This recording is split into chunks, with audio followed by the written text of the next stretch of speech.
evacuate women and children first, so we can think quiet. We can think about a solution in silence. What are you talking about? You know, like when a ship sinks. Yeah. The reason that we evacuate women and children first. Why is that? So we can come up with a solution in silence. Oh. Okay. Are we on a sinking ship? No, it's just a thing that popped up on Facebook. Oh, okay. Well, we've got 25...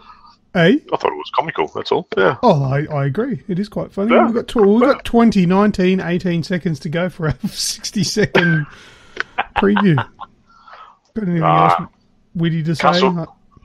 Have you watched Castlevania yet? I have, yeah, all 4 episodes. It's good, hurry up and isn't bring it? season 2. Yeah, it was pretty fantastic. Actually, I want to watch it again.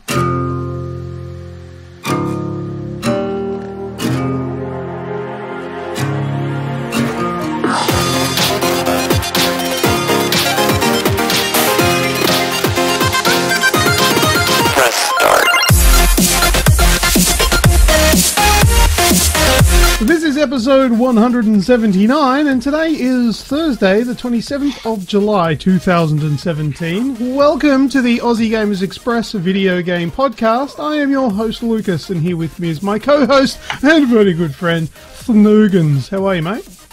I'm pretty good, man. Happy Thursday. How are you? Happy Thursday to you too. Late shopping night? Indeed. Speaking of shopping, Yes, I've got some fancy hats for us to get all our logos on and dot them on our heads. I'm excited for that. Sounds pretty cool, man. Yeah. Being 6'4", I'll definitely stand out in the crowd then. Yeah, well, I was just hoping that the hats fit your head, that's all. Yeah, well, I do have an inflated ego, so it might take a while. They're adjustable. But anyway, before we start, here is this week's show in preview. First up, we'll do video game discussion and then video game news. And in this week's news, we have free games for August, Dying Light DLC out now, and GTA Online content. Then we'll do user-created content, What's That Sound, and last words. So, first up with video game discussion, Snoogans. Mate, I've been a bit boring this week. What's boring? A ton of Rainbow Siege. Really. It's been the number one go-to at the moment. It's been playing with a few of the different guys. So you've got sort of Red, Weeksy, Nick. Who else? Roy Boy has been in there as well. I think we had a run around. No, I haven't played that in a few weeks. No, not this week. It's only boring if you're forced to do it. You're doing it because you want to. It's not really that boring. Yeah, it's I've actually been I've been branching out. For a little while there, it was very much just going. Make sure you've got a crew with you and get stuck into it. And I've actually been playing a lot of terrorist hunts with just matchmaking. Yeah, I like the terrorist hunts because you can slow down a bit, be a bit more tactical, and it's not as brutally hard. Yeah, I've actually I've been teamed up with some absolute twats. As soon as you step in front of them, they put a bullet in the back of your head. Oh, really? Yeah, I've even had people that have dropped in the game, and I've picked them up. And as I've walked off, they've come up and shot me in the back of the head. It's like, come on, man, just play the game. We're all here to do it. Yeah, but then stupid. Yeah, but then I had a really good run the other day in actual casual play with just matchmaking, and couldn't be bothered putting the headset on because it was charging. So I just had the speakers on, listening like I had it cranked up so I could hear everything happening, and I was left on the team with, I think, 3 on the opposing team, and had a really good bunch of people that I was playing with. So they were actually calling out shots like, left, right, coming through, and it got to the point where it was one-on-one. I was tucked in behind a window, behind a metal filing cabinet, like couldn't see me there, and they've literally gone up and shoot. So I've stood up and shot, and headshot, bang, see you later, finished the round. Yeah, that is a game where teamwork really does make a massive difference. Yeah, and it's been fantastic. So I've been playing quite a bit of ranked. Excuse me. And the rank floats. I think I started in bronze. I'm now down to copper, and I've been up as high as silver, like silver 4 or something. I think it was. I got as high as, but slowly getting better. Slowly recognizing where all the corners are and figuring it out. And definitely a game I'm going to put a bit more time into it, just because it's a bit of fun. It's just a different style of shooter. It's not run and gun. It's think about it, be tactical, use your teammates. And, nice. Well, if you're going to do any terrorist hunts, let me know. I enjoy those. They're good. Definitely, doors always open. Lovely. What else? Apart from that, we played a bit more of the Destiny beta. Yes. Yeah. I played it on the Xbox as well. Yeah, me too. I gave it a crack on there. Yeah, and guess what, mate? What? Looks the same. It does. It looks exactly the same. Plays exactly the same as well. Yeah, I did notice on my vanilla Xbox whether I don't understand. Like it shouldn't have made any difference with the connection, because both the PS4 and the Xbox are hardwired. The Xbox is actually closer to my router than my PS4, but it seemed to take longer to load. And I've got just the day one style Xbox still. So that's probably the only thing. It did seem to take a little bit longer to load, but there's no real rhyme or reason why. It was just there. And the other one I've put a bit of time into this week. So I have had a very quiet week in regards to variety, but the content has been very cool. So we spoke about it briefly in last week. I've been playing a game by Digital Curve by Curve Digital. Good old dyslexia. Called Serial Cleaner. Yeah, I played that as well. That's not a bad game. What did you think of it? Mate, I'm having an absolute ball with it. Whether it be the game itself or the pop culture references that are in it, it gets you thinking. But it's not overly difficult, and it's just the only way you can really describe it. It's just cool fun. Like it's set in the 70s. So all it is, it's a 2D sort of one screen game, and the object of the game is you're a cleaner that's hired by the mob to go and clean up the crime scenes. So you jump in your little car, scoot off, screen goes black, opens up again when you're at the crime scene, and you've got to collect evidence, clean up blood, and dispose of bodies, which is pretty much the gist of the three things you got to do. Yeah, and it's a top-down sort of view, isn't it? Yeah. Sort of. It's top-down, but everything's flat. So it's not like you're looking at their head; you're still looking at their face, sort of like the side of them. Yeah, that's right. Yeah, it's kind of isometric, but not quite. It's strange, but you get the feel for it when you play it. Yep. And you just literally run around. You've got to avoid the cops. Make sure they've got like a cone vision, like sort of a cone-shaped vision arc. And scoot around, clean up. You got to be wary of where you are on the map, because if you're too close to them and you move, they can hear you and they come looking for you.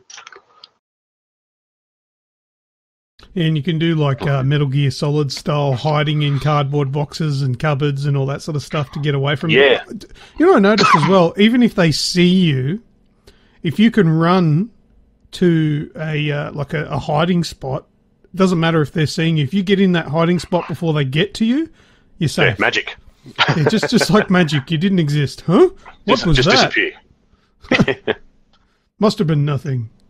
And they'll resume their normal patrols. But yeah, some of the cops and security guards and stuff have a patrol. and you've got to get around, pick up the dead bodies, carry them back to your car, or chuck them out windows in skyscrapers. That's pretty cool. Just lob them out the window, you'll be right. Yeah. But that's not where it stops. So the real intrigue from the game itself is the little interactions, excuse me, that you have outside of your crime scene. So you're a fully grown man, but you're living at home with your mum. You can walk around your house and you can pick up, like you can turn on or off the radio, turn on or off the TV, and talk to your mother as well.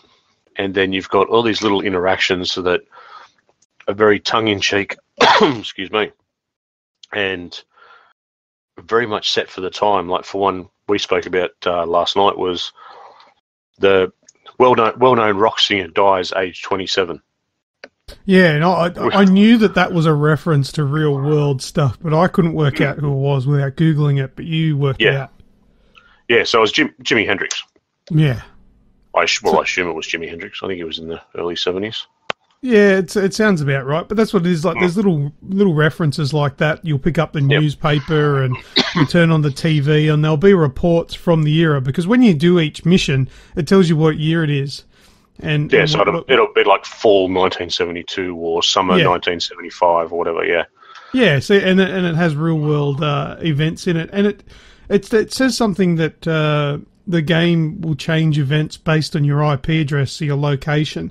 And you were explaining to me that basically takes the time of day into consideration. So if you play during the day, it's daylight, and if you play during the night, it's nighttime. Yep, exactly. There's little. I wish more games did little things like that. They don't necessarily need to impact gameplay too much, but just little things like that I appreciate. Yeah, it's a little tweak that's a bit of fun. And one of the parts of the game that had me laughing the hardest, I borderline lost it at it. There's the mission you do where you're up in a the printing office. Yeah, the high-rise building. Up in a high-rise, up in the printing office, and to get rid of the bodies, you'd lob them out the window. And comes a few days later, or a few missions later, it asks you about, like you're patrolling around walking around your house, doing your thing, go and talk to your mum. Your mum asks about your day at the print office and how was it, and that must have been so exciting. Did you get to meet any of the reporters? To which your response is, yep, I hit the pavement with a couple of them. Splat! And the fact that it's just got this own sense of itself, that's just, I lost it at that point. So, with Serial Cleaner, it's only on Xbox? I haven't seen it on the PlayStation, or is it on PlayStation? It's on everything. It's on everything. PS4, yeah, PS4 and Steam. I think on the PlayStation and Xbox, it's about $23. Yeah, $19.95 on the Xbox. Oh, there you go. It'll be about the same on the PlayStation 2 then. Yeah, and I think it was $12 US on Steam, which would end up working about the same anyway. Yeah, probably. So, yeah, well worth it. So far, I've gotten probably a good 4 hours out of it, and many more to go. I don't know how many missions are on it at the moment. I'm still plugging through them. I think I've done 7 or 8 scenes. It's basically a puzzle game, really, wrapped in a kind of serial killer cleanup sort of job, because that's essentially what you're doing. It's not serial killers, it's more so like mob killings and incidences gone bad with like underground stuff, and it's your job to come and mop it all up before the police finish their investigation. So there might be an argument in an underground lab or something, and there'll be a couple of murders, and you've got to go clean it up before the cops find out exactly what happened. There's also a fair bit of replayability, because you've got to try and find film reels that are scattered throughout the world. I'm yet to find one, so I don't know when they come up, or I think that's if you get caught and everything sort of resets and changes. I think they drop in and drop out during those times.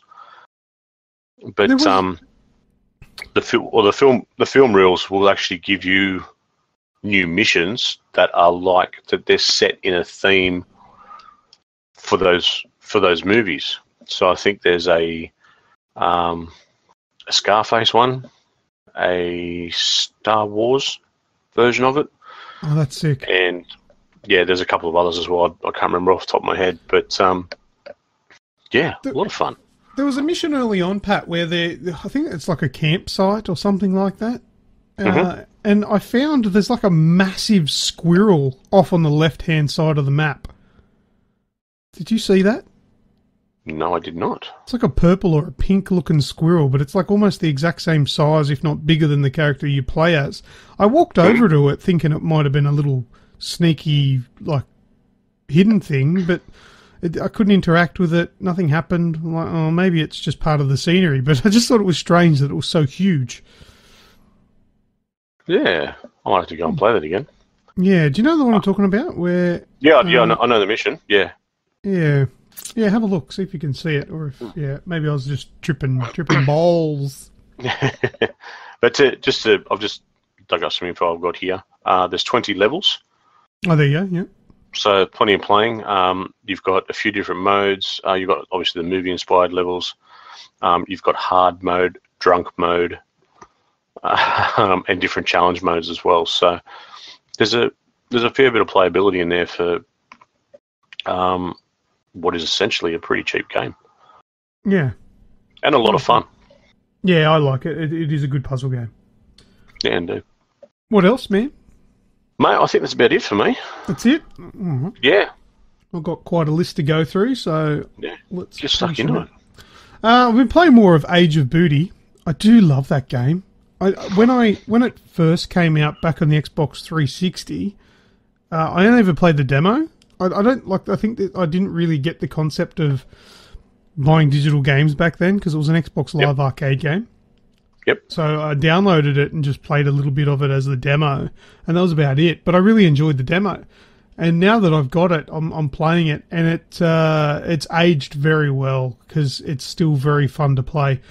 It's for those that don't know, it's kind of like a strategy. It's a strategy game. So you're on water. You're in a ship. You play as a ship, and the different maps will come up, and you'll have your own home base, which is where you go back to heal, and where you go back to upgrade your ship, whether it be speed, armor, or cannons.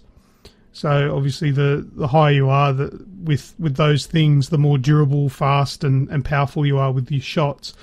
And what you got to do is you got to take over towns, and there'll be a little indicator up in the top right corner on how many towns you need to own before you win the match.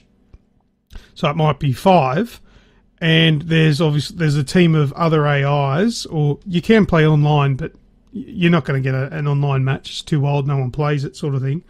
Yep.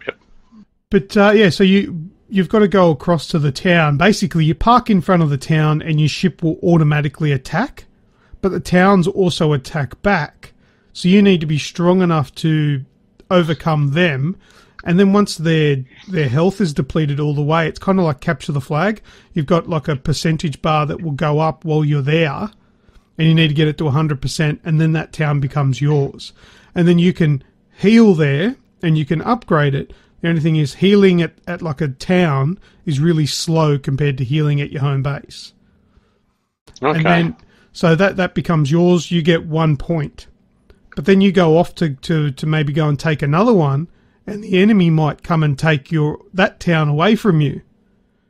So you might want to come back and defend it and contest it. So if the both of you are there fighting, it's contested, and it won't go ownership either way.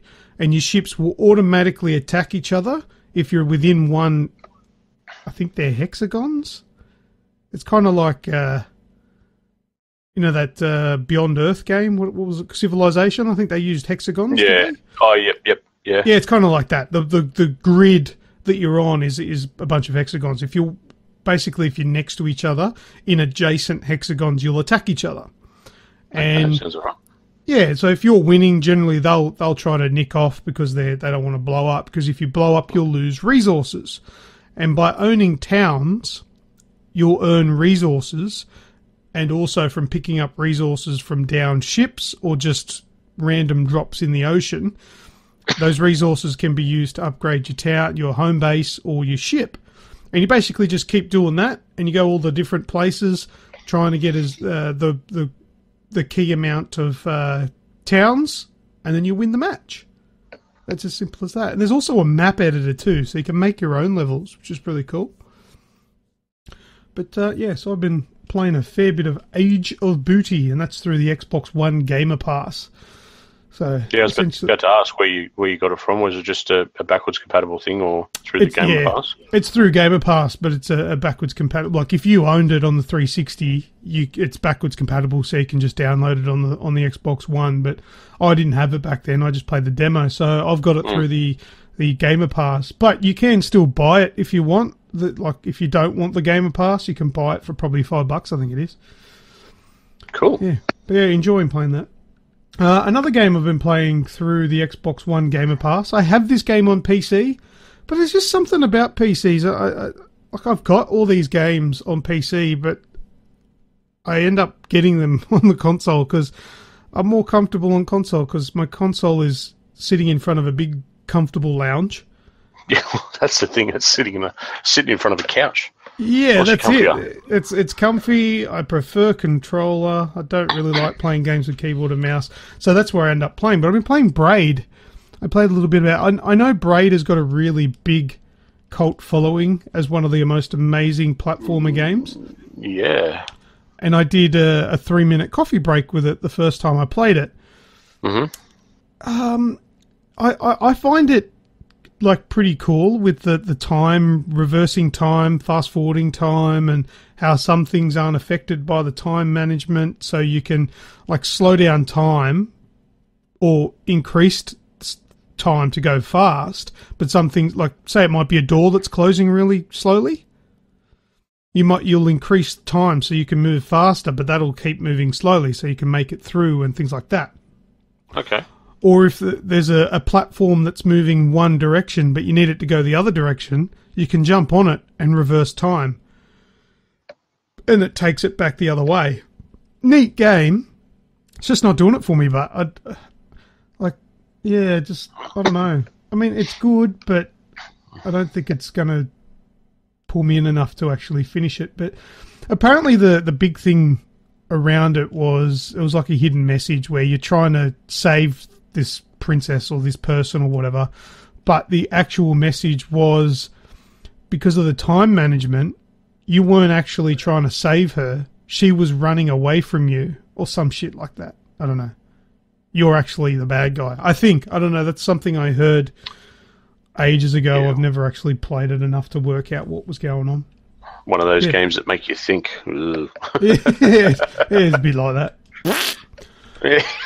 Well, we did play Destiny. Moving on, Destiny 2 beta, and I decided to go back and play Destiny 1 as a bit of a comparison. So I did some of the Crucible matches today on Destiny, and I can't play it. I fucking hate it. Destiny 2. I know I said that it didn't feel any different. It was all the same, blah, blah, blah. And I probably did complain at one point saying that the grenade cooldowns were too slow. It takes too long to build up your super. No, fuck it. No, it's perfect. Destiny 2 is great.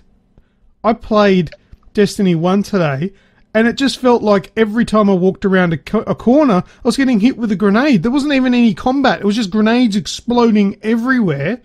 People's running off their supers, things exploding everywhere, zaps and stuff. I was just like, this is rubbish. The cooldown times... Oh, and not to mention, I had 2 grenades as well. So I'd imagine a lot of other people would have 2 grenades before the cooldown.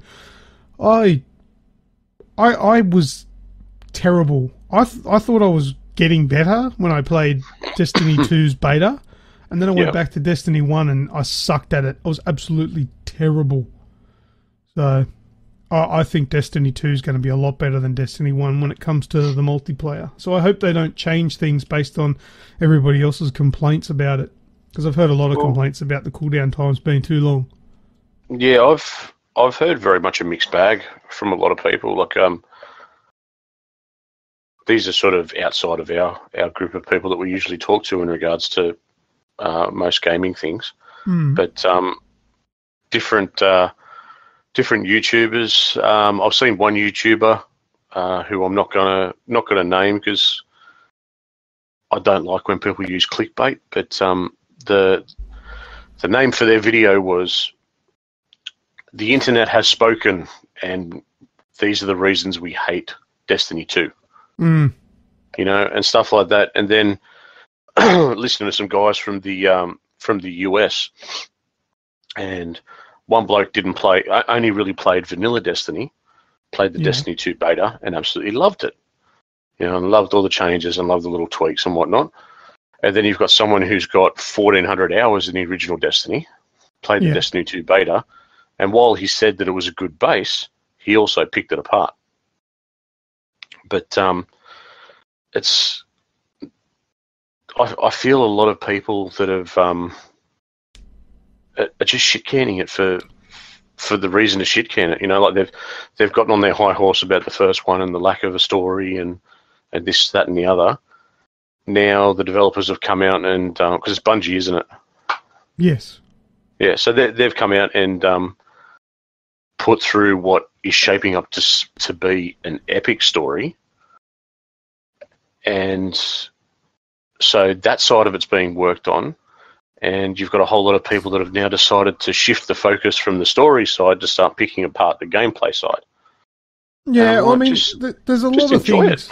Yeah, there's a lot of things that people like you and I won't pick up on because we don't know the ins and outs of the game because we don't play it enough and all that sort of stuff. So when we play it, we're taking it for face value and we're like, that's fun. Okay.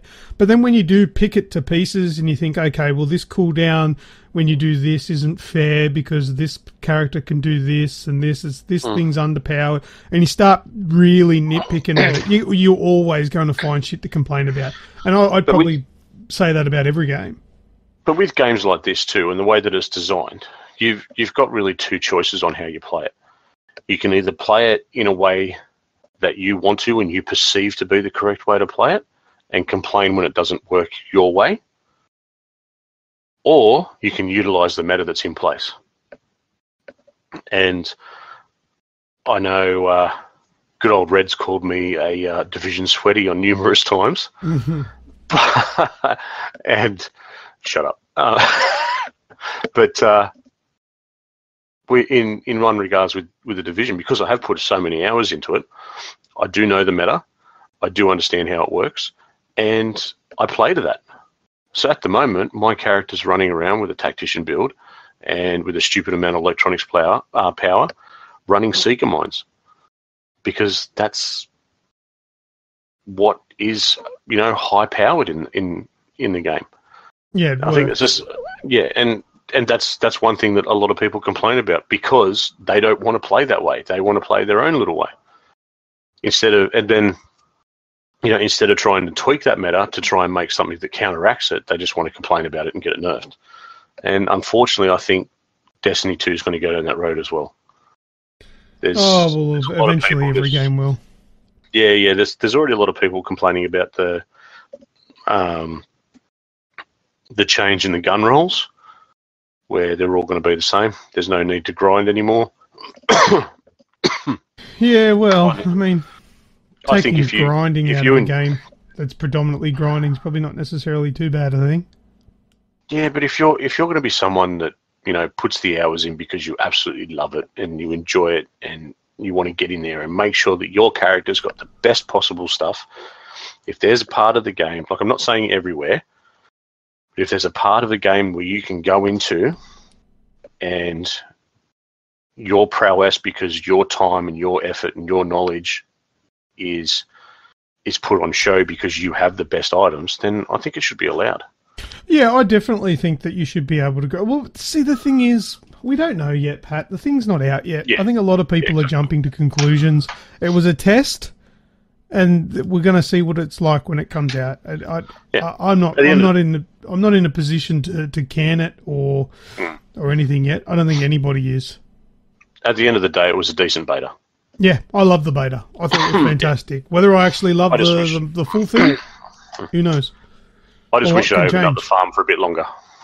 Yeah, well, 1 hour at 3 a.m. on fucking a Saturday morning here or something, wasn't it? Sunday morning? Something stupid like that, yeah. Yeah, so I never got to see it. Like they did it for, I think it was mid-afternoon in California, which is where Bungie's located.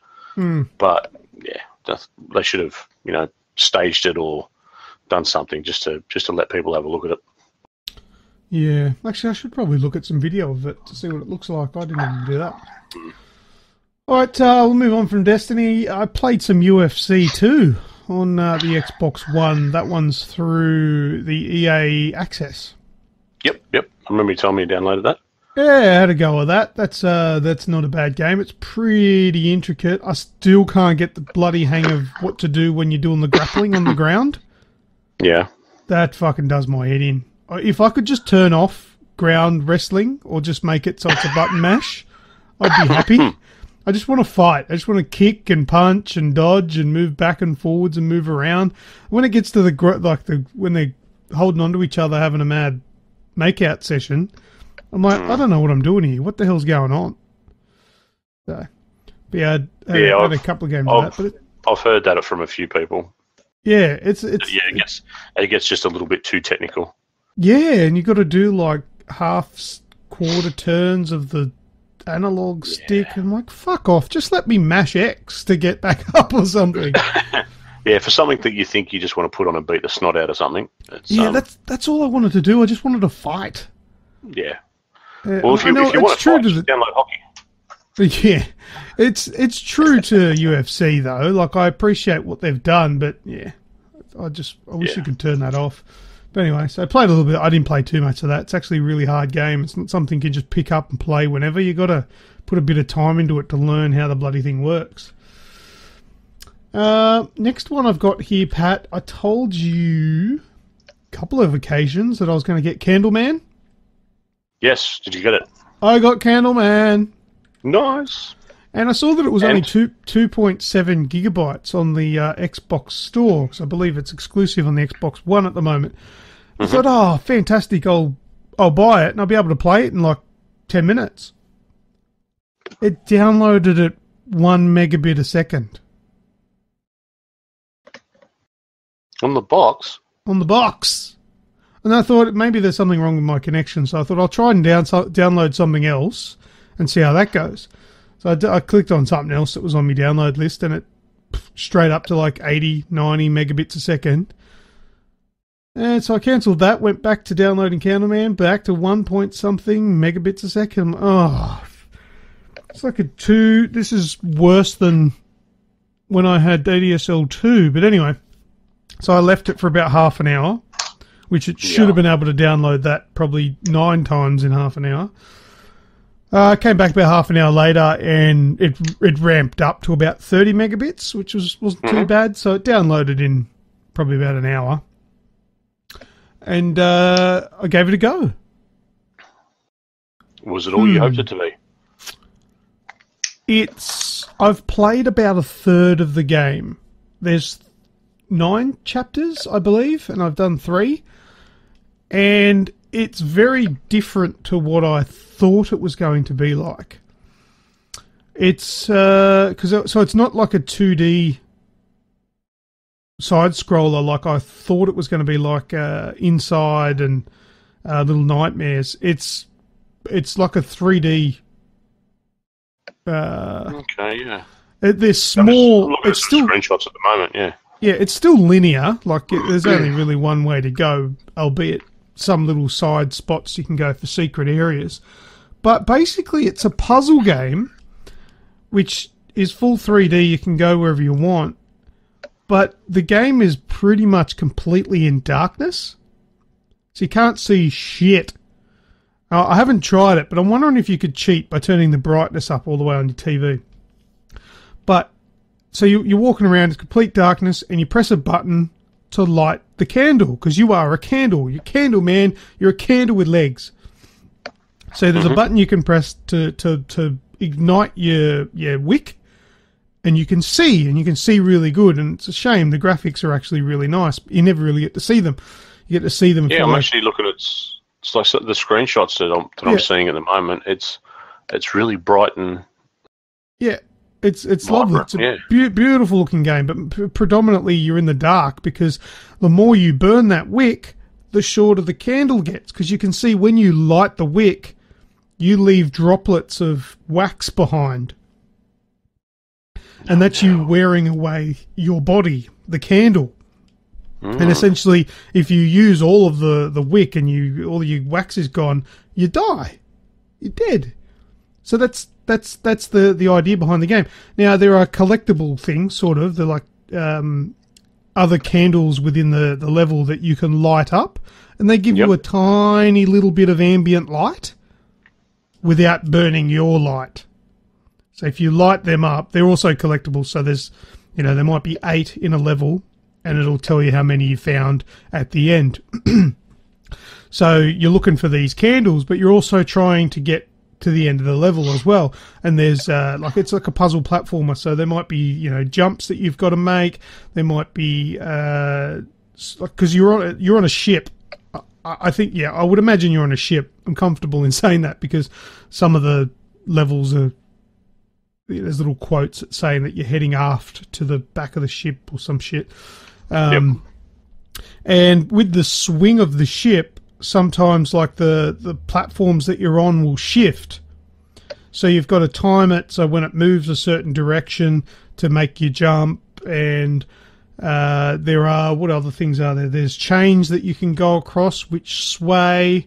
There's levels where it's like a seesaw sort of thing. You step on one side, the other end will go up, and then you've got to quickly run to make you jump. There's other things where there might be, like you're in a furnace area where there's flames shooting out of broken pipes. You got to time it to go in between them, or you got to wait for something to block off the flame so you can go past. There's heaps of little things like that. There's puzzles where you've got to work out what the code is to a door, to go and press the right buttons to unlock a door to go to the next level. There's all things like that. But this whole time, you're in pure darkness, with albeit some light bleeding in from maybe some flames in the background or candles that you've lit. So if you want to see where you're standing to see how far to the edge, or you want to see your jump, you have to light your candle, like your own candle there. But she burns quick, so you only want to do quick bursts. Yeah. It's a good game, and it's really... The story is really intriguing, and it's kind of given across to you by a narrator, which kind of sounds like she's reading a children's book. So it's a little bit, it's eerie. So it actually has a voiceover telling you what's going on, or why. Does it actually, does it give you a reason why you're doing what you're doing, or? Well, I haven't finished it, so it hasn't given me a lot of information yet. But it kind of gives me the feeling that you're kind of like the little candle that could, and you want something bigger for yourself. You want to find a way to brighten the world up, because as a candle, that's your sole purpose, is to provide light and clarity for things. There's comments that go like there's a part in when you finish one of the levels where you look out and you're looking at a lighthouse, and it's like your little candle guys looking at and aspiring to one day be a lighthouse. It sounds like the developers are off chops when they made this game, but it's got a weird eerie innocence to it, even though it's weird as all fuck. But yeah, I'm really keen to keep going through and finish it to find out where it ends up, and I think it's going to get dark. I get well, no pun intended. Well, I think it's going to have some dark connotations to the story. It's going to get a bit sort of grim. I get that sort of impression, although it sort of appears children's booky in the way that it's presented, the voiceover and the cute little candle character. I just have a feeling that it's going to get messed up.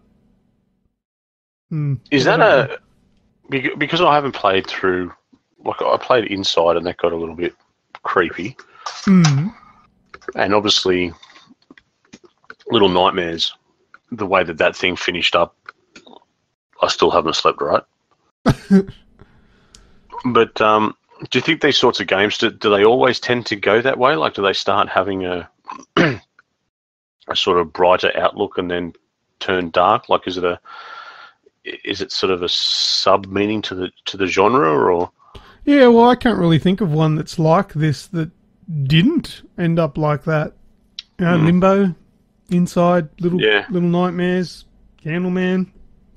Even Unraveled had a bit of a dark side to it too, didn't it? Oh, I can't really remember the ending. What happened in the end of that? I'm pretty sure it went dark. It was something to do with the old lady. Yeah, I can't remember. But yeah, they are a bit like that. But I love that. I think it's fantastic. This is why I have Candleman. I saw it and I thought of those other games, and I thought, if it's anything like them, I want this game. And it's going around the right ways about it. I'm enjoying Candleman. Good stuff. And, yeah, I'll probably have it finished for the next podcast, and I'll tell you all about it. But, awesome. Yeah, I'm glad to hear that, because you were hanging out for a few weeks. Yeah, so it's working. It's not terrible. It's actually really good. Next one I've got is London Heist on the PlayStation VR. I played the full thing of that, which only goes for about half an hour, which is a bit of a shame, because that's a brilliant game, London Heist. There's just not enough of it. Have you played the London Heist demo? No. Okay. No, that's one thing. I had a look at it, and it was just a bit of a can't be bothered with it. But, you might have seen it. It's the one where you've got the pommy bloke standing over you, you're sitting in a chair, and you're punched in the face, and they're trying to find out where something is. And basically, there's a couple of gameplay points. There's one where there's a shootout in a looks like a lobby of a what would you call it? Like a museum or something, where you got to steal. That's the heist. You're stealing this big diamond, and it's mad shootout. So using the PlayStation VR and Move controllers, you're doing all the shooting, reloading a gun by actually picking up magazines and putting them into the bottom of the gun, and all that sort of stuff was actually really cool. And then there's the next part where it's like a getaway scene where you're in the passenger side, got your getaway driver, and you're shooting all the cars that come up beside you. Actually feels like you're in a car racing down the freeway, shooting at cars that come your way. And that's about it, really. A full experience of a game like that for maybe 3 or 4 hours, that would be absolutely beautiful. That'd be perfect. More shooting, more of that driving stuff. It'd be great, but half an hour is a bit piss weak. But that's in the PlayStation. What's it called? VR Worlds. It's called the game I was playing that on. Oh, but cool. It's good. It shows that PlayStation VR is great, but there's just not enough support for it, which is something we're all sort of worried about. There's just it's shit support. Mate, it's that worry is the only reason that there's not one here. Yeah, it's I desperately want one, especially with I'm a big racing fan, and having played Project Cars in VR, albeit on a PC, but even Drive Club VR, absolutely phenomenal. But as soon as you sort of worry, I can't really justify it just for one game every year to actually get stuck into it with. Yeah, it's just why they want it. Even to show the Gran Turismo, the big flagship racer for PlayStation, is only going to have certain tracks, certain modules, and certain challenges apparently that you can use VR with. And instead of having a full grid, apparently there's only 4 cars in the race at a time.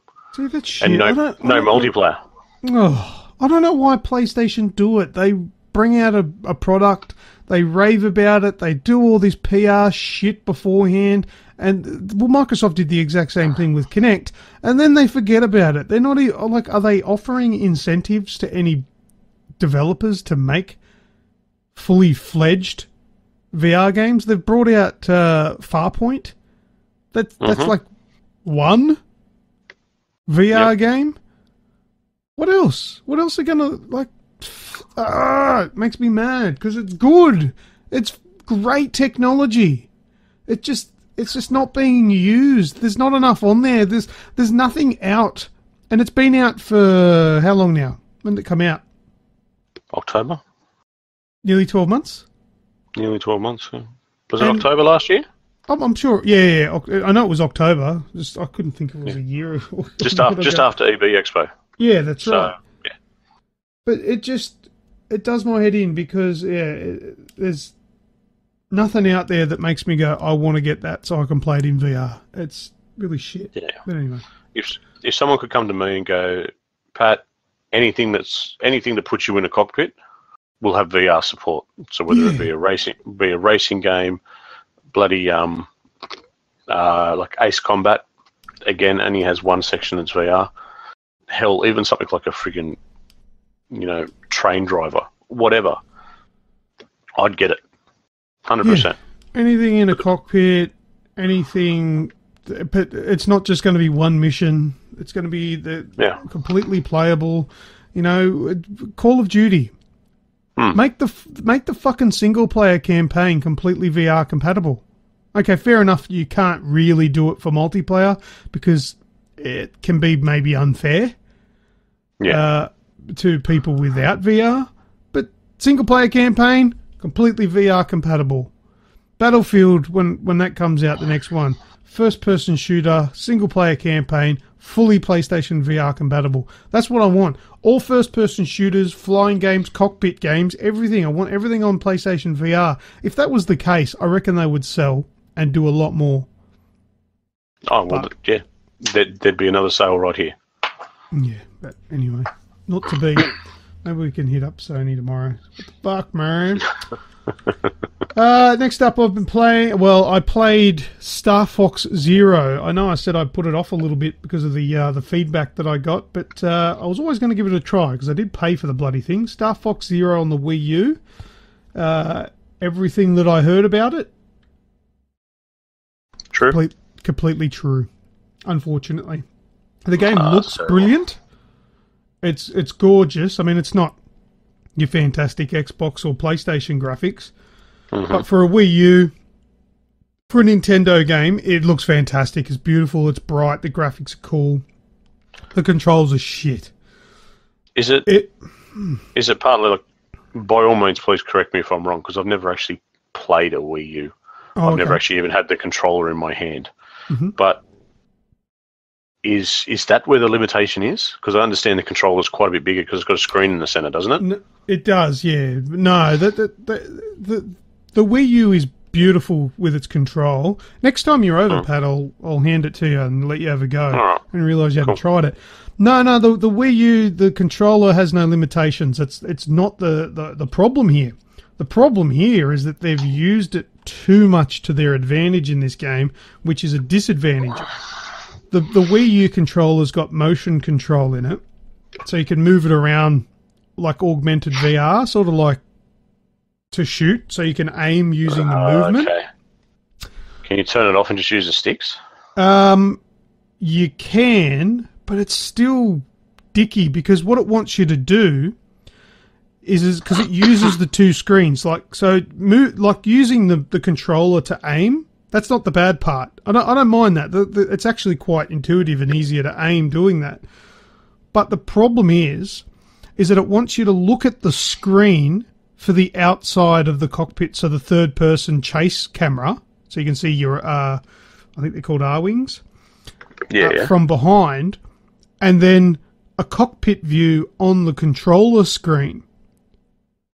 So, like, I don't know about other people, or if this is what they didn't like about it, but with me, I don't like the idea of having to move my eyes from one screen to another, backwards and forwards.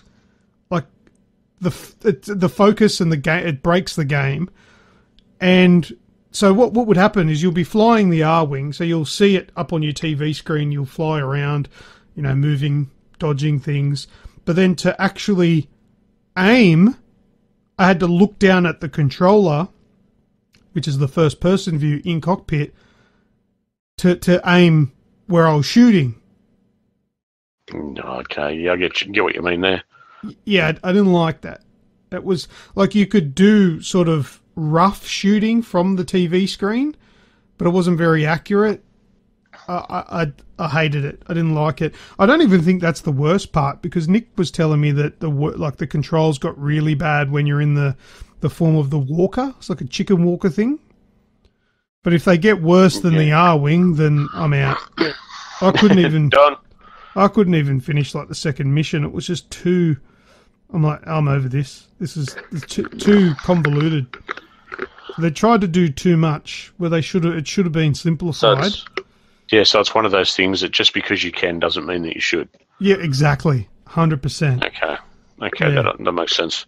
Yeah, that's a shame, because that always had such a good following back on the Nintendos and like early on stuff. But it's a good game. Like, the gameplay's fun. It's just the control layout that lets it down. I wonder if you can switch it to just use the Pro controller and not use the gamepad. I don't know. I'll have to look into it, because I want to play it, but I'm not playing it like that. Oh, shit. maybe they'll remake it for the Switch. Yeah, probably. I'll move on from that. Just before I do move on to that, Rusky Big Musky, don't feel bad, man. You didn't ruin anything for me, so you don't need to apologise. He sent us a message saying, "Oh, I'm sorry, I didn't mean to put you off playing the game, blah blah blah." But nah. She's all good on your ass. Trials Fusion. Played some Trials Fusion last night, which sort of got me hooked into it again today. Ew. Still can't beat my Dirt Derby time, but I don't know if I'll ever be able to do that. I don't think I'll ever have the patience to put that much time and effort into getting that better. I don't know how you got the patience to do it in the first place. Oh, it's easy to have patience for something that you're actually good at. Yeah, it was. It was one of those things when it was when you'd set the time. So, as I'm sure many people listening to this remember and know, Thorncliffe is my brother. Yep. And he was at me. You've got to get it. You've got to get it. You go all right. You do okay with anything racing. I'm like, I have a bit of, I understand racing physics, so I usually get into it pretty well. It's like, you've got to get it. You've got to get it. You've got to get on and beat Luke's time. I'm like, all right, well, I'll give it a shot. Yeah, can't you? Your stuff up run that you did last night, where you're swearing at it, and you're still quicker than me. It's just I got so frustrated with that game. That's probably why the controllers don't work properly. It's just I've rage quit that thing that many times. I've rage deleted it that many times. I don't know how he's kept such a level head playing it. It does my head in. Oh, we don't, mate. When I'm in it and I'm in the zone, it gets to a point where I'm like, I've got to turn this off because I'm going to have a coronary. Fuck. Yeah, but I'm good at it, so it's something that I keep going back to. I played... Beg your pardon? Keep going back to enjoy. Yes, of course. Next one, I've got Call of Duty, the Modern Warfare Remaster. I played that the other night. Multiplayer. And didn't do too badly, I saw. Yeah, I did so well that I thought I'd share that with everybody. Recorded the match and chucked it on YouTube or wherever I put it. But I did well. It was like 15-5 KD, which was it's not a world beater. I definitely wasn't. Well, I came second, I think, on the winning team. But for me, that was an effort. And it was really good because I haven't played a lot of it. I've had it sitting there for a while, but I'm still only like level 13 or whatever on the multiplayer. And the maps map knowledge started flowing back in, which is really cool because that's a really old game for me. I played that a long time ago, but the map knowledge started flowing back into me, which is really cool, which made it a lot easier to play than something that I was just picking up for the first time. So played that. That's good. I'd actually forgotten how slow it was. Yeah, like when you compare it to even like when we were running, because we've both had a crack at Destiny 2 this week. And that moves insanely quick. Yeah. And then you go back and see that and you're like, oh, geez, no wonder I used to be able to I didn't do too badly at this. I had some time. Yeah, that's it, because there was no jumping and gliding. You had to actually walk to places to get there, and it was it's a lot slower, which I do appreciate. Yeah, you can actually sneak up to a corner when you hear someone running the other way. Yeah. No, so good time with that. I'm going to play a bit more of that tonight. Last but not least, Snoogs, you and I played couch co-op Next Machina. Oh yes, of course. Yeah, I forgot about that one. Pixels and shit flying everywhere. I thought I was going to fit out at a couple of stages. Oh, it's not for those with epilepsy. Oh, it's not even for someone that has the late night eyes where you just sort of start to go. Yeah, the eyes get a bit heavy, and then it's and so much shit exploding, and where did I go, and why is this purple thing going everywhere, and but how much fun was it? Really? It's good. Yeah, I enjoyed it. We got through a few bosses. Yeah, had a few laughs, had a few curse words. Stop it! Why am I dead again? But yeah, it was a bit strange to work out because it was like shared lives. Yeah.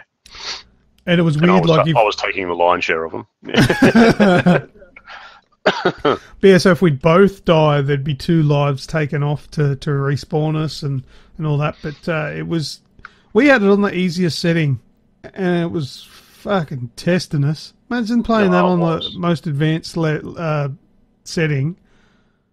God. Pass. There'll be people out there that'll be smashing that, getting high scores and just pushing it to the limit that, I can't do that. But that's a good game. It is a good score chaser game. If you love score chasers, you got to fucking get your hands on Next Machina. She's mint as a score chaser, but we'll test you. We'll test your ability to keep an eye on what's going on, because you got to look everywhere. Yeah, even mint visually, like, do you notice any screen drops or anything like that? I didn't really notice it chugging at all. No, it played fine. No, it goes really well. And even with that much going on, you'd even forgive it for chugging a little bit. But God, it just keeps going through. It's really well done and really well optimized. Yeah, well, I've played it both on a standard PS4 as well as the Pro, and they both run it fine. No dramas. Yeah. Yep. Cool. Oh, good stuff. What else you got there? No, that's it. That's it. That's the end of the list. Oh, good stuff. I don't have anything else, which means... Rather big list there. It made more look painful. I know. I always make the time. All right, let's move into video game news.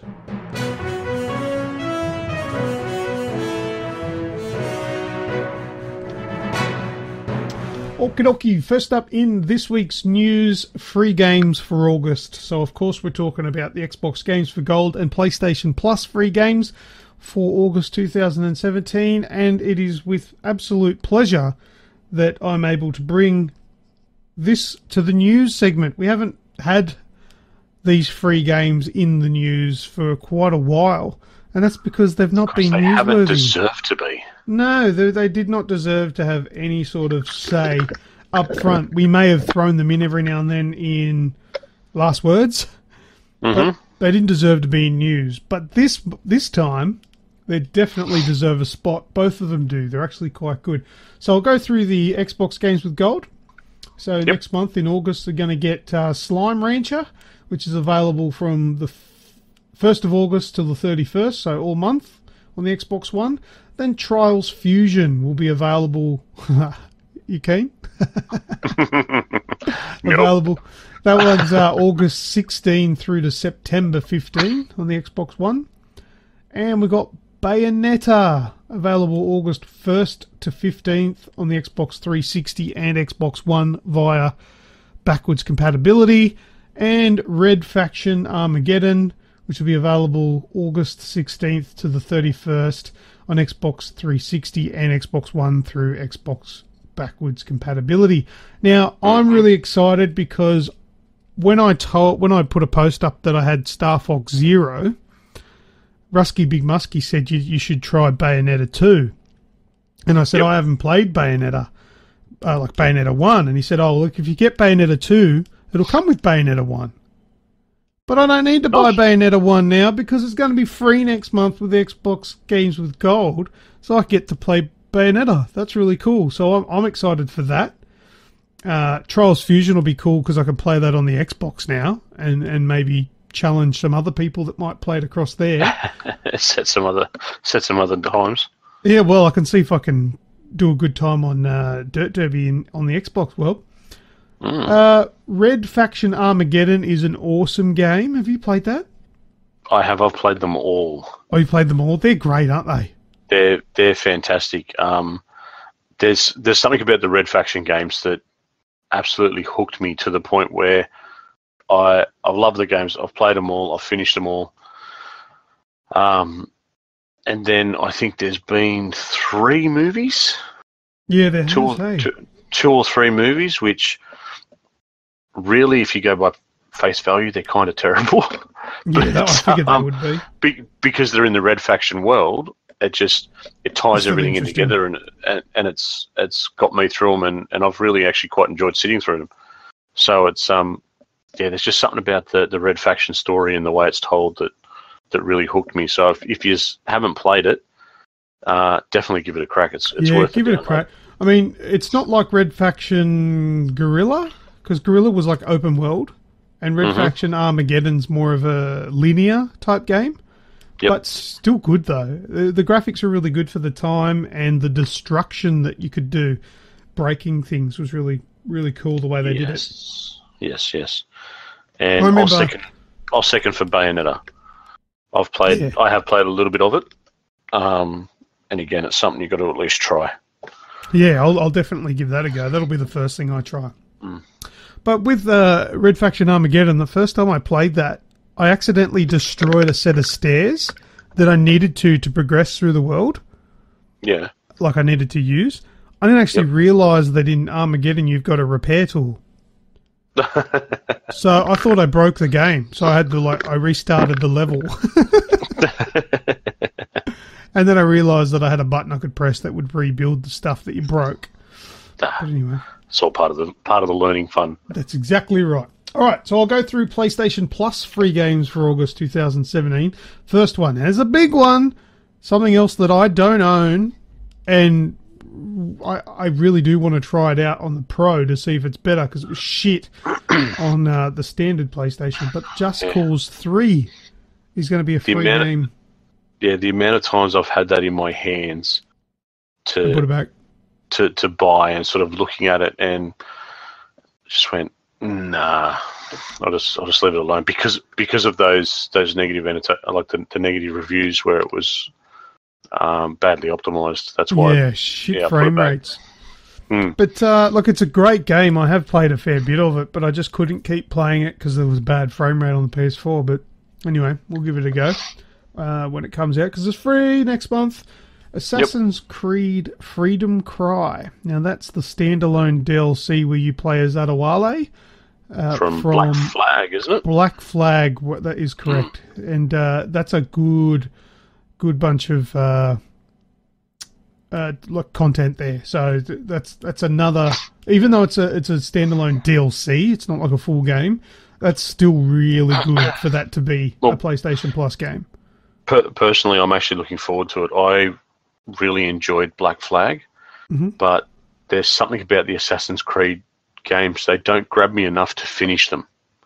Okay. So, being that this one particular is a bite-size sort of one, it'll be good to actually go through the whole story for a change. There you go. Then there is That's You. Now, you might think, but that was That's You was free last month. It's a bonus title, so it's an extra game that's free. They're just basically keeping it on for another month just to get word out there and get people trying it. So when the rest of the the rest of the what are they called, Playlink games? Yep. Come out, that you'll know exactly what it's all about. Give That's You a go. You got to get it. It's not bad. Then there is Super Motherload, which I don't know a lot about.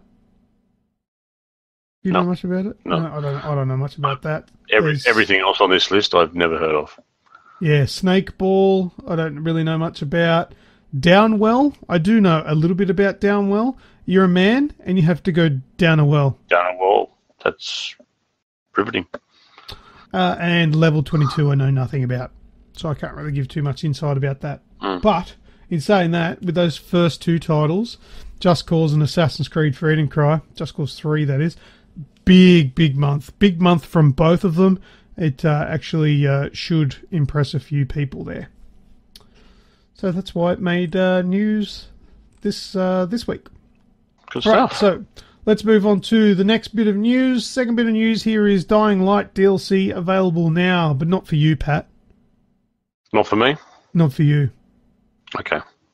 But not Why for is me that? either. Not for you either? PC only. Oh. So, have you got Dying Light? No, I missed. I missed it pretty much. Yeah, you need to fix that. Yeah, I had my head into something else when it was when everyone was getting stuck into it and playing the co-op and all that sort of jazz. Well, by the time I come around, everyone had finished. Well, if you ever feel so inclined to play it, which I recommend because it's probably the best zombie game that I've played, you let me know. I'll play that game again with you in a heartbeat. I love that game. But anyway, Content Drop Zero is the first of a series of 10 new DLC drops that will be releasing over the next 12 months, starting in September 2017. The most significant additions are new faction soldiers and a new type of enemy. This is for Content Drop Zero. Yep. According to a press release, the soldiers are set to cause havoc in the Old Town. Old Town is one of the maps in the game. And the zombies are referred to as mutated goons. So there's new zombies and enemies there. So that's going to be interesting. But yeah, the only thing is it's only available now on PC.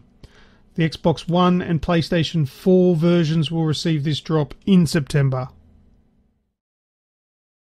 Next year? No, this year. So, on PC, yeah, it's being released over 12 months. Yeah. When does it start? Sorry, I thought you said it started October. Okay, no, I'll clarify. I'll summarize. I'm a little lost. Yeah. Content Drop Zero is the first of the 10. Okay. It's available now on PC. Yep. September for consoles. September for consoles. Okay.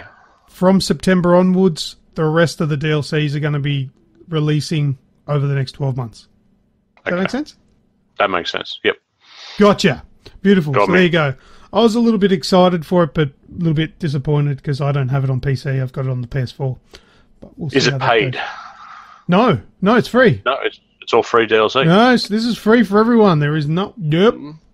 You Very won't nice. be paying a cent. This is all content. All this 10 DLC drops are free of charge.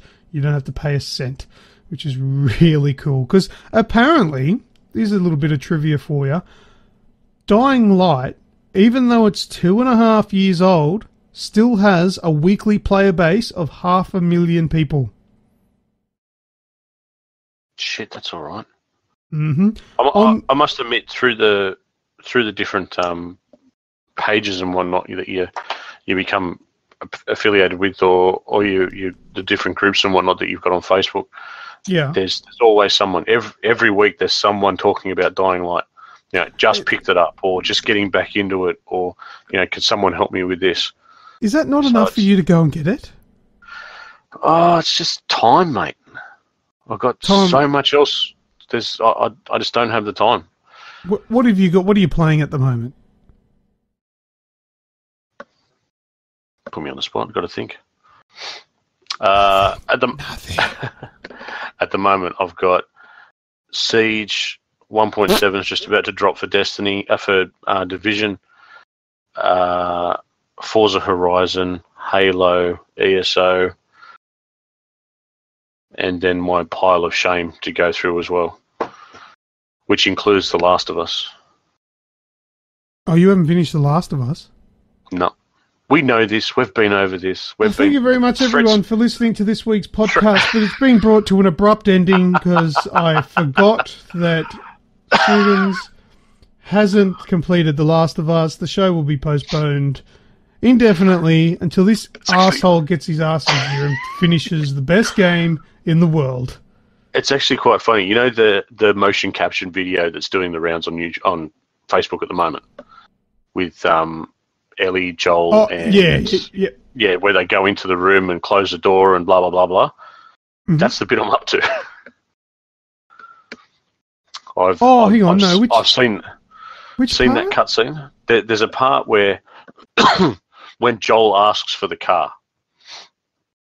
Oh, I need a from car. Bill? From Bill. So there's a cutscene going around that's on Facebook at the moment. It keeps popping itself up, where it's actually the video of the motion capture. Yeah. Of the three of them doing the motion capture, and then the video underneath of the final product. Right. And so it's a part where Joel and Ellie have set off Bill's traps. Yep. And, hell breaks loose and you've got a bolt to get away from them. They go into a room, lock the door. Bill spits it at Ellie and handcuffs her to a pipe. Yes, yep. And then puts the gun to the back of Joel's head. And, yeah, I'm up to pretty much that bit. Oh, you've got so much more awesomeness to go through. What difficulty are you playing it on? Just normal. Just normal difficulty. Just chuck it on easy and fly through it. Get the story, get the experience, man. Yeah, it's still sitting here. Like I do still have it. It's not like I've traded in or anything. It's still sitting here. Oh, I can't. Don't ever bring that up again. It destroys my respect for you. Destroys my train of thought. Makes me feel with anger. Don't mention that. Every time I've said it, I can feel like the little red line rising. Oh, it's just you're giving me extra wrinkles, you son of a bitch. Oh. Yeah. Anyway, and now you got to play Dying Light too, because that's the second best game in the world. I've got to finish Halo 5 first. I've still got to finish that. Fuck Halo. I've played all the Halos. I love Halo. It's the only reason I've got a goddamn Xbox. Fuck them. All right, let's move on to the next bit of news before I do a fucking artery. GTA Online content. Have you finished the campaign for Grand Theft Auto 5? On the PS4? No. On anything? On the PS3, yeah. Oh, that's all right. No, I haven't finished it on the PS4 either. I haven't even started it. I haven't even opened it on the PS4. Oh, I have. I tried it, but I got on when I got it on PS4. I changed it to load straight into online, and that's all it's ever done. Yep. All right, so GTA 5 online content. What's up? What?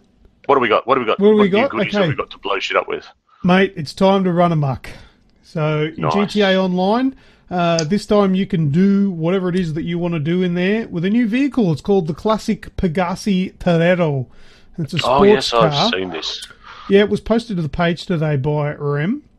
Mm-hmm. It's basically a rebadged Lamborghini Diablo. Would you agree? I would pretty much say so, yeah. Yeah. But the good thing is it's available now for all players. Yay! Do we know how much currency it's going to cost? No, I don't know. I just know it's available. I haven't gotten into it and played it yet. But also included in the new content is a new mode called Power Mad. This sounds really cool, Pat. Mm-hmm. This is a mode where players will fight over control of a juggernaut suit. I heard about this. Once you get the suit, you need to score more points than others than when they have the suit equipped. Do you remember? It reminds me of Battlefront, when you could you get the power upgrade, which I think would turn you into Luke Skywalker or something.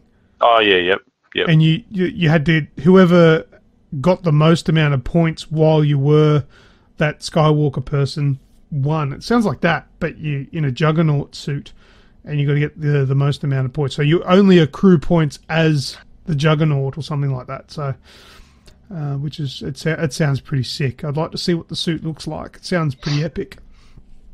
Also, double XP to the end of July, which is probably going to be pointless, because when does this come out? This podcast comes out. Well, this podcast comes out on the 30th. So you've got a day. Get stuck into it. Unless you listen to it through 24 the week. hours, get nuts. Losing it through the week, it's probably a bit mute. But anyway, yeah, there you go. Double XP is good, but GTA Online's gotten to a point now. Well, for me anyway, it's I'm only relatively lowly ranked compared to others, but it's just all about cash now. Yeah, money's more important. Yeah, level doesn't matter. Yeah, I've got pretty good guns and weapons and can hold my own against most. So now I just need money. I don't play it very much. That's it for the news. Snoogans, let's go into user-created content. So, this week's user-created content, Snoogans put up a post and he said this: time for this week's user-created content. Tag or mention your Ultimate Player 2. We will give them and you a shout out on this week's show, along with some news as to why this is the topic this week. With lots of love, Snoogs. So, are we going to get that now? Are you going to tell us why? Yeah, well, I've been given a bit of... No, that's just food. Oh. I've been sent some information this week. Xbox has actually done a bit of research around a few things, and I thought this was actually pretty cool. So, conducted by Telsyte, which is a group, like a external source to do the testing and whatnot for the survey sort of thing. It's come across that Australian parents have actually starting to turn to digital entertainment, such as video games and streaming services, to actually build and strengthen family ties. Right. Many are actually claiming now that digital experiences are an everyday part of their family life. So a bit of stats that they've given across. I do have a write-up for this that I've actually held back until this goes live, so it can all come out together. We've got 49% of parents claim that shared digital experiences have a positive effect when regards to family bonding. 48% claim shared digital experiences have a positive effect with the relationship with their children.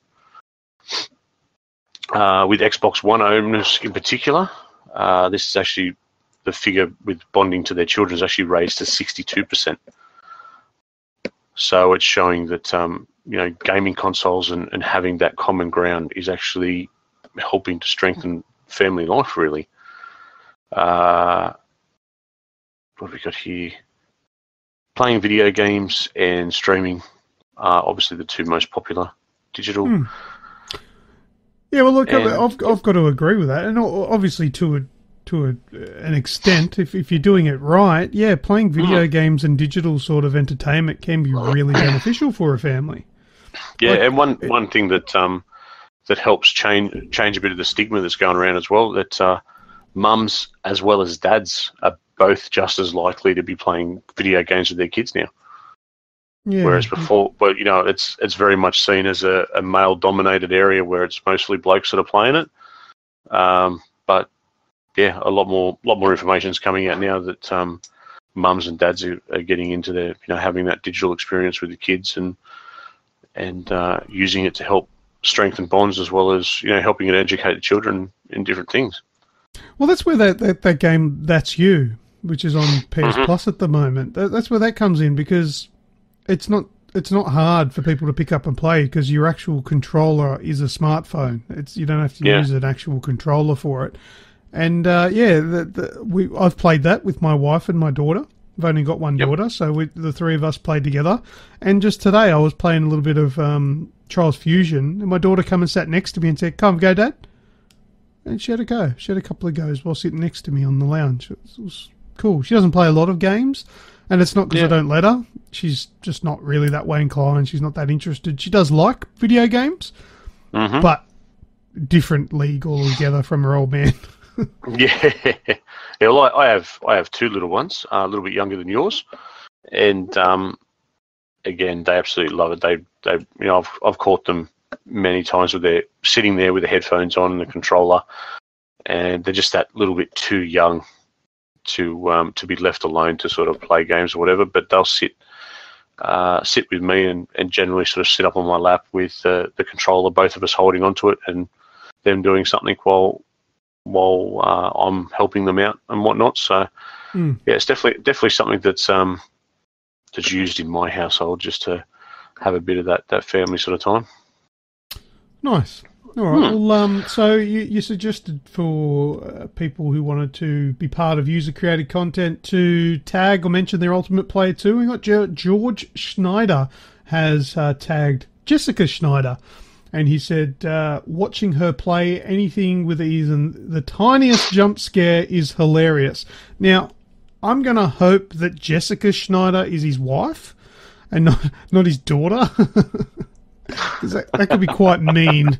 Because I couldn't imagine George would have an adult daughter or anything.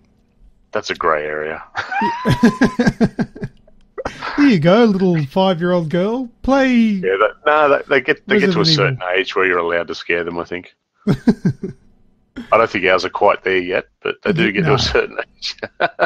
Yeah, when they're a bit older, maybe. Paul David Clement has chimed in saying, I racked my brain on this one, and it was obvious.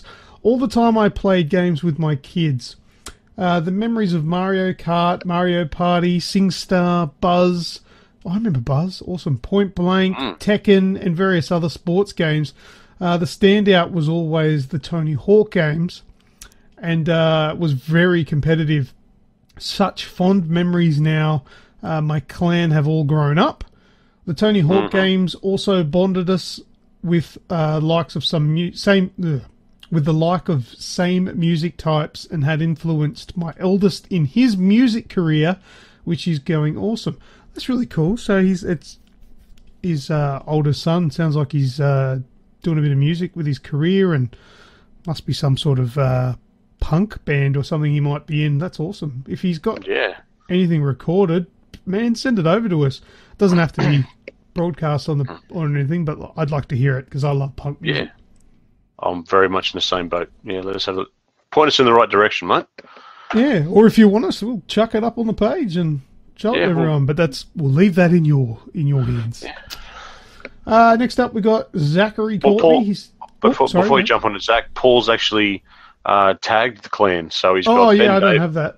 If you've got it handy. I've got it here. So it's Ben David. What have we got? Samuel James, Rosalind Clennett, Matilda Rose, Elizabeth Wilhelm, and Lachlan Wright. So he's tagged them all in there. So fantastic, mate. Thanks for letting us know. It's always good to hear that someone's got those memories with the kids growing up. It's fantastic. Yeah, that's awesome. So shout out goes to Paul there and his Paul and the clan. Yeah. And Zachary Courtney has said, I'd have to say Rebecca Line, even though you're bad at almost every game we play. And I can't read. But I love you. So I think that's supposed to read, I'd have to say Rebecca Line, even though you're bad at almost every game we play, but I love you. Yep. Isn't that lovely? Now, I don't know who that is to him. It's probably his girlfriend. I'd say girlfriend, yeah. Yeah. Well, my wife, Rachel, she's fucking terrible at video games. I remember we played Beyond Two Souls together, And the only reason we managed to play through the whole game is because she got to play using the iPad. Do you remember you could do that? Yep. Yeah, I remember that. Yeah, so I played with the DualShock, she played with the iPad. Even sometimes then it was still like, oh my god. It's just things that come as like instinctually to us, that they're just sort of second nature. Even though you've not played the game before, you and I would generally know what you need to do. Yeah, there's a rule. There's always rules that they go by. So that's right. So we can generally work it out. But for somebody that just doesn't understand the rules of video games, that stuff can be very daunting and very frustrating for somebody else. Is like, oh. But it's the same thing. Like my wife, she bakes cakes and all that sort of stuff. You know, if I ever went and made a cake, she'd be looking at me going, "You don't put that with that. That's so obvious." Yeah, it'd be exactly the same. I wouldn't have a fucking clue. But there you go. Exactly.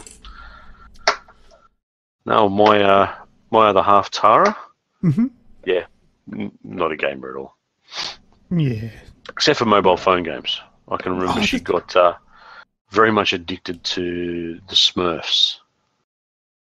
Yeah, well, on the iPhone. That was her little go-to. Yeah, that's the same with Rachel. She's terrible. She's the kind of person on Call of Duty that stares at the sky then stares at her toes. Yeah.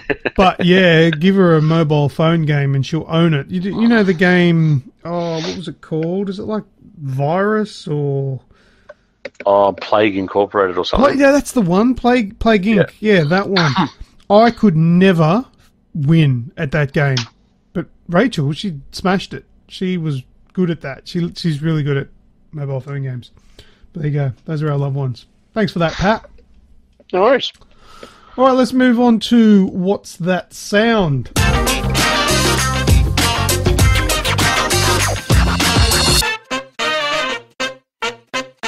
Okay, so last week we had the one called Oh Hell No. It was this one here.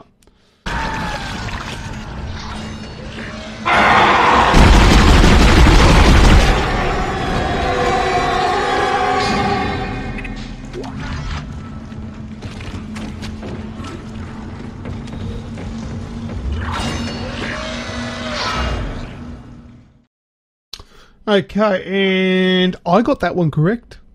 And you kind of got that one correct, didn't you, Pat? Yeah, I subconsciously got it correct. I know, because there was a part where I think we were trying to get the sound to work for you so you could hear it. Yep. And while we were doing that, we weren't speaking. And what was actually beeped out and cut out of the final show was where you're going, oh, we're going to have to cut out all this dead space. Yep. Me dribbling some sort of crap and then, I'll make sure you cut this dead space out. Yeah. And that's where I lost it, laughing my head off. And you're like, what's funny? I'm like, you just fucking said the name of the sound. Yeah. And I only knew that it was that because I'd picked the sound. I knew what it, like, I got it, so to speak. I mean, yeah, I don't know, confused. But anyway, that was hilarious. That was last week. So it was Dead Space was the name of last week's sound. The winners, the people that got it from the Aussie Games Express Facebook page, Graham Wright and Zachary Courtney. So congratulations to them. They won some games. Was there well done. Someone else too? No, there was another entry, but was incorrect. They actually got a free game as well because I thought, whatever, have a game. You listen to the show. I'm going to thank you in one way anyway. So, how about we listen to... Have you listened? You haven't listened to it yet? We'll listen to this week's sound. No. I've got it up ready to go. All right, well, you do that, and I'll play it for everyone listening at home.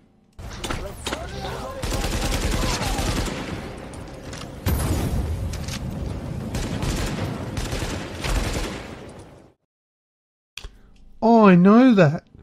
I'm going to have to listen to that again, though. Did you get it?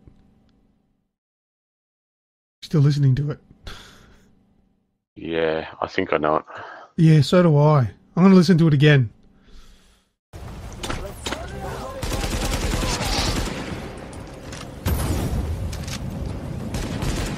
Oh, yeah. Yeah. Thanks, Rep. I'm not even sure why that took me a second listen to get that one. Yeah. I'm going to assume... I'm not even going to ask you to tell me what it is. I'm going to assume you know what that one is. Yes. Yeah. Yes. I know what it is. Do you, listening at home, know what that is? If you think you do know what this week's What's That Sound is, then send us a message to our Facebook page, and if you are correct, you'll get yourself a free game. If you're incorrect, you may get one too. But yeah, that was a good... I don't mind those ones, because it wasn't super obvious, but if you listen carefully enough, cast your mind back, you'll get it. Yeah, you just got to have that second playthrough. Yeah, well, I guess, yeah. I was surprised I didn't get it in the first one, but neither did you, did you? No, I picked it. I took that second one to just get a few key points. Yeah. Yeah, see, I knew that I knew it on the first one, but it didn't click. I wouldn't have been able to say it's this game. The second time round, I've gone, okay, beautiful. There you go. Woohoo! Well, I'm going to give us a point. You're getting a point for last week, because you kind of said 2. It. I'm catching up. And I'm a 9. All right. What's that? Oh, I just coughing my lung up. Catching up, mate. I'm on 2. I'm on my way. Yeah, you are. Do you want double points until you get to where I'm up to? No, I have confidence. Oh, I like your confidence. Well, if Reprimir keeps being kind to you like he was this week. Yeah.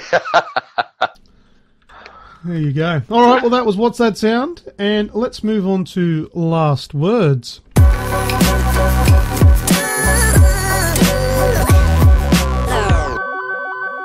Right, Pat, you've got some last words, don't you? So it sounds like they're going to be your fucking last words with the amount of coughing and dying that you're doing on the show.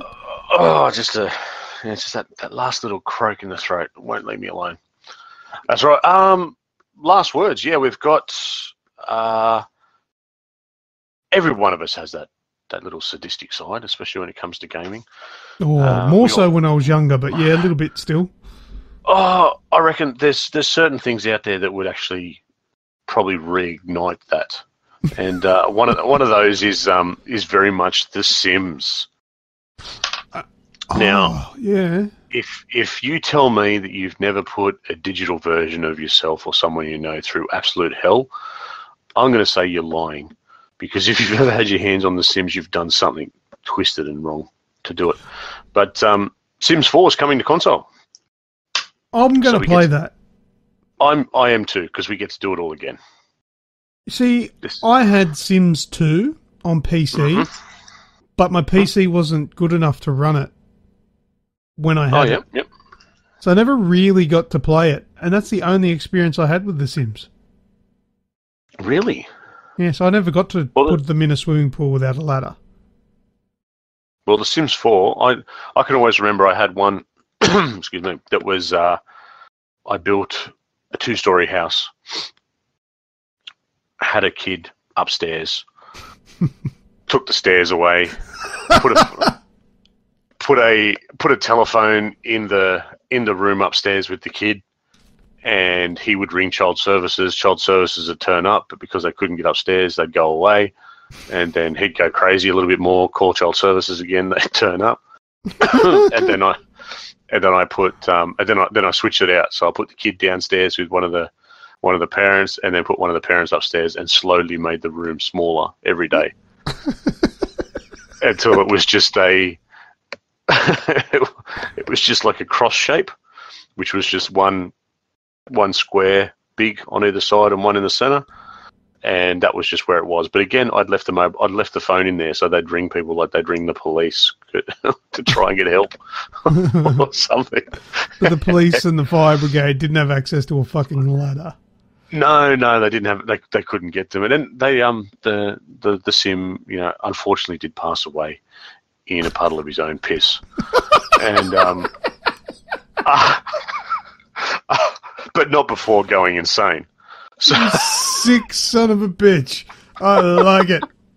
It was just one of those twisted things that was quite funny to do, because you always started out playing properly. Yeah. You always started out like, all right, I'm going to get this, and it's going to be this creative person. He's going to be a musician, and he's going to do this, and he's going to do that, and he's going to get in the pool, and I'm going to take the stairs away. Yeah. Well, that's kind of like how we get to do it on console. Yeah, that's kind of like how I play Grand Theft Auto. Like when I'm playing the campaign, I'll play properly, and then before I go to bed, I'll save the game, and then I'll just blow everything up for a couple of minutes. Yeah. That'll be like that with The Sims. I'll be playing it properly, and I'll be like, oh, I'm done for tonight. Save, and then just fucking run amok, and then just not save it. I reckon it'll, it's going to be a bit of fun, I think. So that's, I think it was September 27th that comes out. Oh, that's my birthday. Oh, look at you go. Maybe I'll get it for my birthday. No, sorry. November 17th. Oh, that's completely different. That's not my birthday. That's not your birthday. No, I'm getting Destiny, I think, for my birthday, or Father's Day. One of the two. One of the two? Yeah, I don't know. There you go. Destiny 2, that is. But I don't have any last words. I don't really have anything else to really add. No. We do have something that we are doing tomorrow. Oh, yeah, that could be last words. Yes. We've got hands-on with The Lost Legacy, Uncharted. So that'll be interesting tomorrow to give that a crack down at in Sydney. Down in Sydney somewhere. Yeah, and from all reports that we've got so far, as soon as we're finished playing with it, we get to tell you about it. Yeah, so if you're hearing this, we've already blurted our guts out as to what we saw and what we did. But you'll definitely hear more next week. Yeah, absolutely. All right, is that it? You got anything else? That's it. No, I think that's about it, mate. Make sure, thanks to everyone for listening. Make sure you check out, website, Facebook, and Aussie Gamers TV over on Twitch. Absolutely. Thanks, Pat. And you obviously did a good job last week because you come back for another episode. That's always a good sign, isn't it? It is, yeah. We've had you back. Good stuff. Yes. Good. Yeah. And I didn't have to ask, so that's good. No, definitely not. So, yes, that brings us to the end of another episode 179. We're cranking along there. So thank you very much to everyone that supports us every week, whether it be on the podcast, on the Facebook page, streams, YouTube, whatever. We're really humbled by all of your support. Mind you, I think when I looked at it today, we're about 17 off 1,000 subscriptions on YouTube, which is really cool. So if you haven't subscribed, go and do it. Go on, help us, nudge us over the 1K mark. Nice, get in there. Yeah. So cheers, everyone. That's all I've got for you, as always. And what? I don't know. I've confused myself. As always, I am Lucas. And who are you? I have been Snoogs. We'll see you next time. Awesome. See ya. That's it. We are finished for another week. We are packing up our bat and ball and we're going home. If you're keen for more content before the next show, then head over to the Aussie Gamers Express Facebook page and give us a like. And check out our website at www.aussiegamersexpress.com. We are also on Twitter, YouTube, Instagram, and every other social network that you can think of. Except that weird one that no one uses. You know the one. This podcast is also available on iTunes, Stitcher, and TuneIn Radio. See you all next time on the Aussie Gamers Express Video Game Podcast.